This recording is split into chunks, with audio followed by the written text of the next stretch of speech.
The Lifestyle Show, presented by Selina MacKenzie. Now, our first guest of the day is going to be talking about how to identify limiting beliefs, set boundaries without guilt, regulate your nervous system and build a kinder relationship with yourself. It's all from her book called You Have Always Been Enough. Welcome to the show, Soulla Demetriou. Thank you so much for having me here today. You're welcome. So you are a trauma-informed somatic transformational coach. What does that mean? I know, it's a lot of words, isn't it? It basically means there are lots of different ways that I have trained to help people do deep inner depth work, to transform the relationship they have with themselves, to heal the ways in which the past is impacting their present, and to help them really just find more freedom and peace in their life. Yeah, the past certainly does affect the present, doesn't it? Most things, as they say, come from our childhood.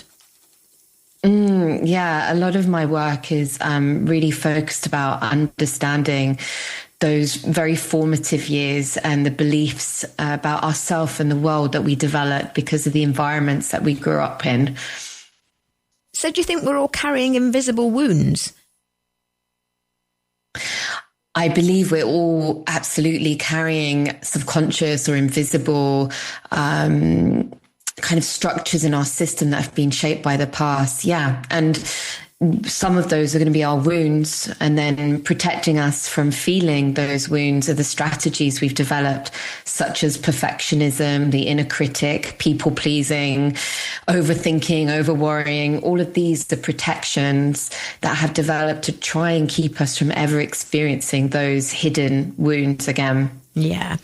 The big buzzword at the moment is burnout, isn't it? And I think people work and work and work or are busy in their personal lives and they get burnout just to mask the pain that they don't want to feel. Yeah, absolutely. A lot of my work is actually with those in leadership positions, and I'm very curious about how we can harness all our potential and all that competency and skill that we have, but do it in a way that doesn't result in us losing ourselves in the process and burning out. And when we have this strong imprint from the past and this strong protective system, what we find is we're running on like very finite reserves of energy. Because if you imagine working, for 20 years with this subconscious invisible belief that somehow you're not safe, you're not enough, that if you don't perform, something dangerous or overwhelming is going to happen, you can really sense how exhausting that would be. And I think that's really what's happening for most of us. It's like we've just tried to keep the foot on the pedal for years and years and years, and the system is exhausted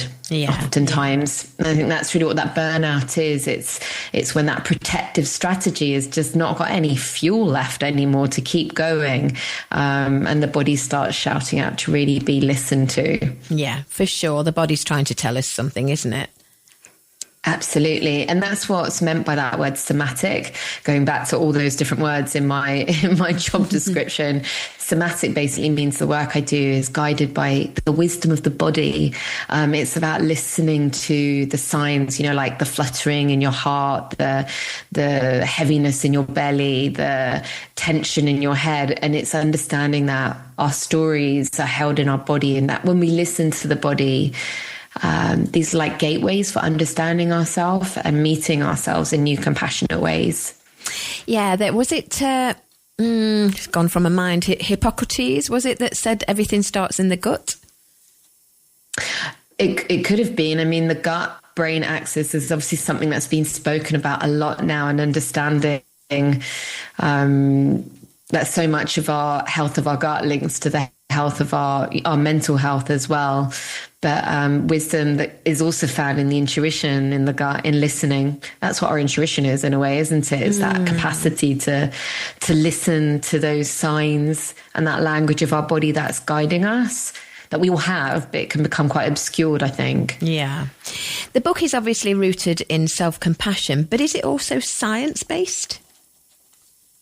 Yeah, very much so. I mean, I call upon a lot of evidence-based modalities. I work with attachment theory, with nervous system theories, and also with evidence-based forms of psychotherapy, in particular internal family systems, which is a phenomenal form of therapy that is really gaining a lot of popularity because it's been shown to just really be effective in bringing about like sustainable change in how we experience ourselves and our world.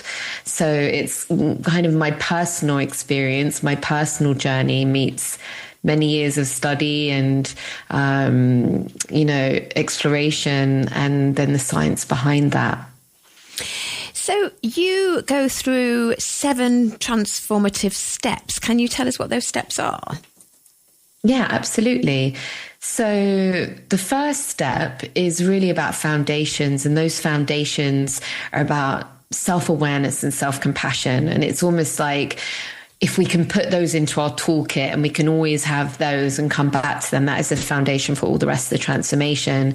So self-awareness is our capacity to notice what is happening, because it's only when we notice what is happening that we can actually develop new ways of responding to it. So can we notice when we're triggered? Can we notice our unconscious patterns? Can we notice when our inner critic is there? And it's only then that we can start to respond in new ways.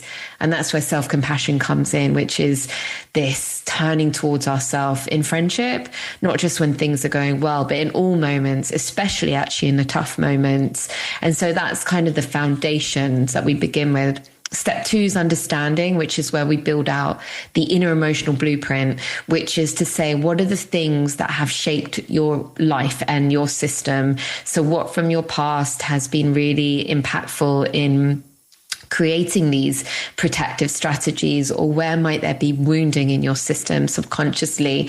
What is your attachment style? Does it feel safe to connect, or do you have protective tendencies when you connect? And, has safety been ruptured in your life? Not necessarily in obvious ways, but through this kind of personal timeline. Maybe there was a difficult transition at school. Maybe there was a divorce. Maybe there were things happening within the home that created an unconscious sense of unsafety. And that really then paves the path that we follow to meet the system and to start coming to step 3, which is about healing. And healing is, can you start being there for yourself in the way that you needed to really heal those wounds and those protective systems so that you can start to embrace new ways of being. Step 4 then becomes integration. It's like with all of that information and this new inner relationship that we're building, now how do we integrate that into everyday life? How do we keep responding to our nervous system? How do we keep listening to the language of the body when it's telling us how we're feeling and what's coming up? And how do we keep responding with self-compassion so that every bit of us, every part, every protector, every wound, every young part of us, if you're familiar with the idea of inner child work, every bit of us can start to believe, oh, something's actually changing. There's this safe, loving presence here. And the beauty is that safe, loving presence is yourself. So we're not looking outside of ourselves, the next promotion, the next pay rise, the next holiday. We're creating, this steady, loving relationship within ourselves. That's an ongoing process. Step 4, that is, integration is how we step in and up every day for ourselves. After that, we start going into expression. Once we've started rescaffolding our inner system, then how do we start to express ourselves in the world? And that's where we get into boundaries. And boundaries are so important, especially for those of us who've suffered a lot with people pleasing, or struggling to say no, or taking on too much, or burning out. This is where the inner work becomes an outer expression of like, okay, I'm now ready to step up into a world that is more honest and authentic as to what is actually okay for me. And because you've built this steadier inner relationship and you know how to be there for yourself, you know how to allow for that to feel safe to do as well. Safe to say no to people, for example. I know it's something so many of us struggle with. And then from there, there's this step 6 of just expanding, which is expanding into more and more of who we are, as the inner world starts to shift and as we start expressing from that place, you know, who we are in the world starts to shift. We are able to be more ourselves than ever before, instead of the shoulds, like who should I be? What choices should I be making? What has society asked of me? Instead, it's like, well, actually, who am I? What delights me? What do I want to feel? Like, what are my values? Not my parents, not society's. And this is a really joyful stage, because it's like getting to know yourself, your true self. And then the final step, 7, is about connection. It's connection to community.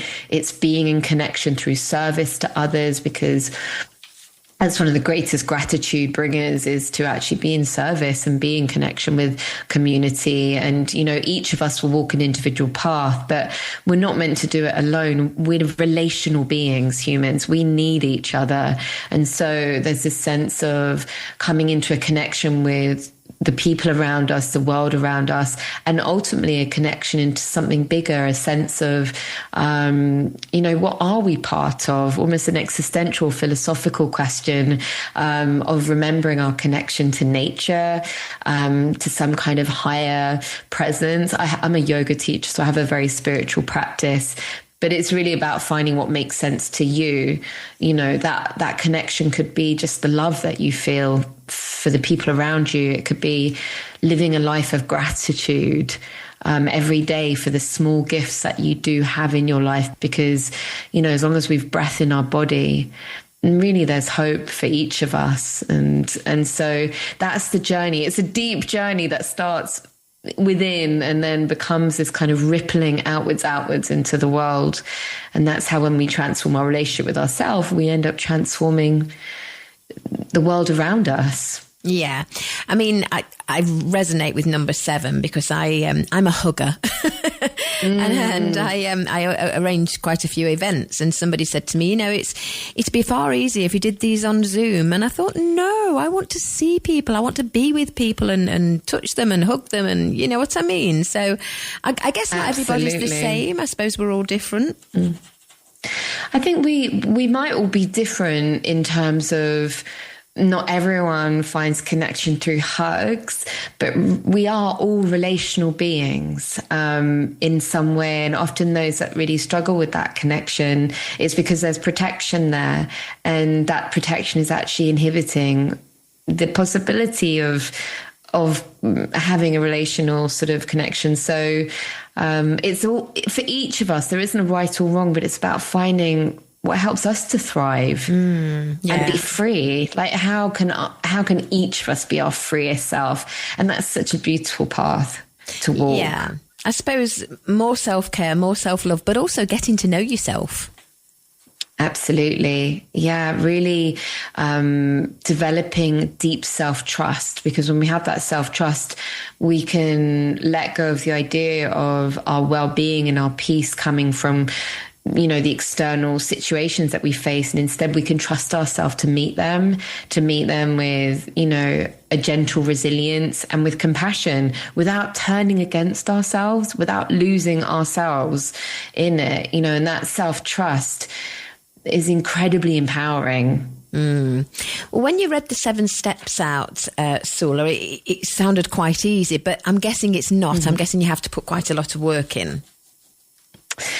It is a journey that you can keep coming back to. It's really, in a way, a lifetime journey. There's definitely some parts, you know, the healing takes time, the meeting your system, the rescaffolding from the past. It takes a little time. But as I always say to my clients, also every little step counts. Like, don't be put off by that, because every little step towards self-compassion and building a relationship with yourself makes a difference. So yes, it's a journey of a lifetime, and every little step is moving you forwards, always. Yeah. And the book, You Have Always Been Enough, is it like written in like a guidebook form? Yeah, it's got lots of journaling practices, lots of reflection. It's actually called You Have Always Been Enough, a healing guide to self-love and inner freedom. And so that guide is really asks the reader to get their journal and to go on a journey themselves. And so that's why, you know, lots of people will keep coming back to the book and doing the practices within them, the meditations, the self-compassion practices, the reflections. And I really want people to have an experience of doing this work that I offer through my retreats, through my one-on-one. I wanted to make it more accessible to more people, because not all of us, can have the therapy, can have the coaching, can go away on a retreat, but so many of us are deserving of this transformational journey. And can it work for all of us? Can we all change? Absolutely. Absolutely. I really believe that. There's, one of the biggest messages of hope in my own journey as someone who suffered with a lot of anxiety and depression was this idea of neuroplasticity. And it's the idea that our brain can change, like our experience of ourselves can change. And as I said before, I really believe as long as there's breath in our body, there's hope. That's a great message to end with. But for our listeners, the book is called You Have Always Been Enough. I'm just going to say that. I know it's got a longer title. Yes. It's by Soulla Demetriou, who we're chatting to now. And as always, we're selling it on our website, in our virtual bookshop on TRE.radio. Now, you mentioned your courses and retreats and things, Soulla. Do you have a website as well then? I do, yes. It is withsoulla.com, and you'll be able to find all my Soul Shine retreats on there. I've been running retreats for over 10 years. And like you, I love in-person experiences because I think they're just so nourishing for our soul. Hugs are plenty. Well, if ever we meet, we can give each other a big hug. Absolutely. I'm up for that for sure. Are you in Spain? It was a Spanish number. Are you here? I am, yes. I live in Ibiza.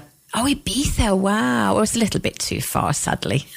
I mean, I run retreats in Andalusia, though, so that's I'm sure good we can... to know. Well, I'm sure we can have a chat about that. Stay on the line. I'll just play an advert break, but thank you for joining us.